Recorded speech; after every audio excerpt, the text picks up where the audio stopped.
Assalamualaikum warahmatullahi wabarakatuh. Perkenalkan, nama saya Mirsa Ulfa, NPM 19734021 dari Program Studi Teknologi Rekayasa Kimia Industri. Di sini saya akan mempresentasikan tentang mikroskop, cara penggunaannya dan bagian-bagiannya. Di sini saya akan menjelaskan terlebih dahulu apa sih itu mikroskop. Mikroskop merupakan alat bantu yang dapat ditemukan hampir di seluruh laboratorium untuk dapat mengamati organisme berukuran kecil atau mikroskopis.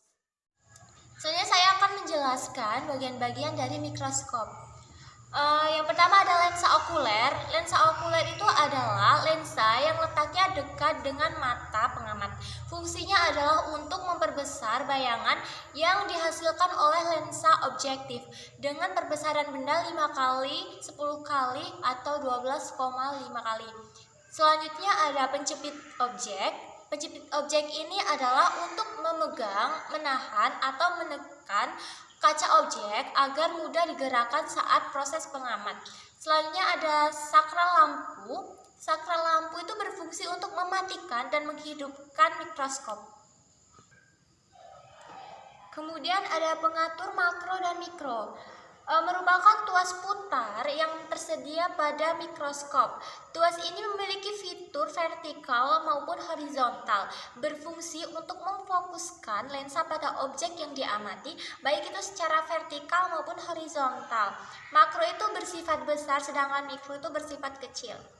Kemudian ada pengatur identitas cahaya lampu, merupakan jenis tombol putar yang terletak di kaki mikroskop. Berfungsi untuk mengatur kontras cahaya. Kemudian ada tangkai atau aksis, merupakan penghubung antara teropong dengan basis. Tangkai ini berfungsi sebagai penyokong teropong. Sekian presentasi dari saya. Selanjutnya akan dilanjutkan oleh rekan saya, Amalia Prastianti. Assalamualaikum warahmatullahi wabarakatuh. Izin memperkenalkan diri, nama saya Amalia Prastianti, NPM 19734001. Saya akan menjelaskan beberapa bagian dari mikroskop, yaitu lensa objektif. Lensa objektif adalah sebuah lensa yang letaknya paling dekat dengan objek yang akan diamati. Terdapat 3 macam lensa objektif dengan perbesaran masing-masing 10 kali, 40 kali, 100 kali, bahkan ada yang hingga 1000 kali pada jenis mikroskop terbaru. Selanjutnya yaitu kondensor. Kondensor merupakan salah satu bagian yang ada di dalam mikroskop dan dapat diputar naik dan turun. Bagian ini berfungsi untuk memusatkan sebuah objek atau benda dan juga memperjelas cahaya yang akan dipantulkan. Selanjutnya ada diafragma. Diafragma adalah salah satu bagian yang ada di dalam mikroskop yang berfungsi untuk mengatur seberapa banyak cahaya yang akan digunakan untuk melihat suatu objek pada preparat. Selanjutnya yaitu revolver. Revolver adalah salah satu bagian mekanik dari mikroskop yang berfungsi sebagai pemutar lensa objektif sehingga dapat mengatur pembesaran lensa yang diinginkan dan berada pada posisi yang dianggap siap digunakan. Selanjutnya yaitu kaki mikroskop. Kaki mikroskop termasuk ke dalam bagian dasar yang berfungsi untuk menopang mikroskop secara keseluruhan dan juga sebagai penyangga pada saat mikroskop akan dipindahkan. Selanjutnya yaitu meja benda atau objek.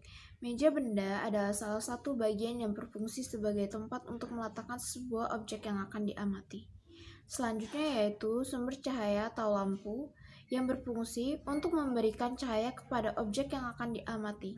Selanjutnya yaitu skrup penggerak sediaan yang berfungsi mengatur posisi benda yang akan diamati dengan menggerakkan ke depan dan ke belakang.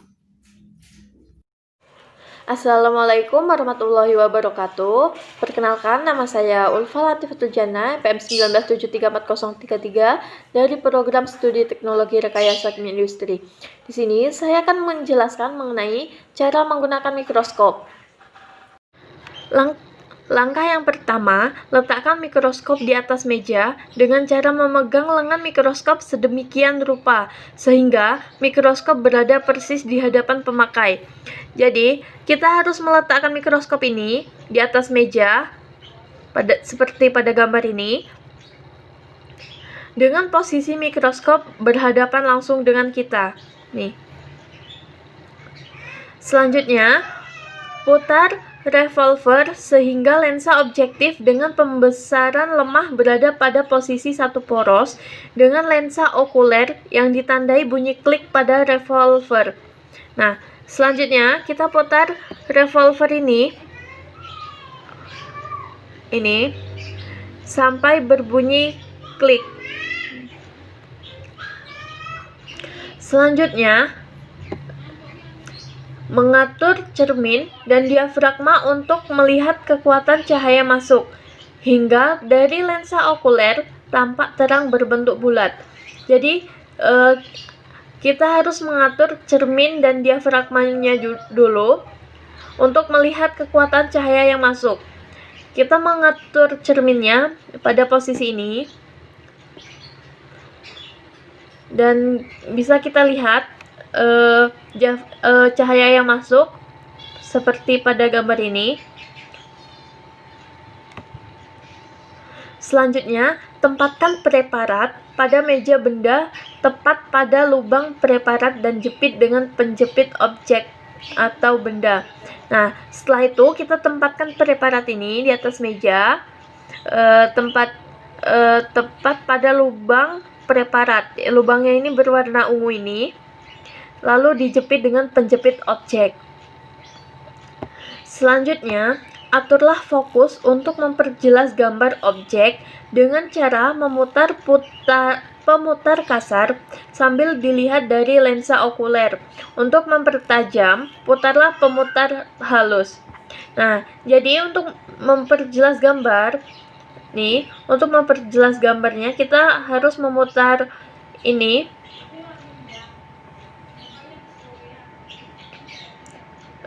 Pemutaran dilakukan secara halus untuk menghasilkan gambar yang lebih jelas. Selanjutnya, apabila bayangan objek sudah ditemukan, maka untuk memperbesar, gantilah lensa objek dengan ukuran dari 10 kali, 40 kali, atau 100 kali dengan cara memutar revolver hingga berbunyi klik. Nah, jadi setelah bayangan objek ditemukan, langkah selanjutnya itu kita harus memperbesar lensa objektif ini dengan cara mengganti ukurannya. Ini diganti dengan ukuran lebih besar agar objek lebih terlihat.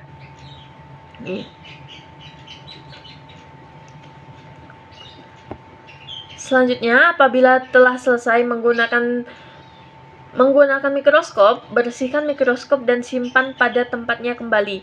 Nah, jadi setelah penggunaan selesai, kita harus membersihkan dan menyimpannya kembali. Itu saja yang dapat saya sampaikan. Saya akhiri. Wassalamualaikum warahmatullahi wabarakatuh.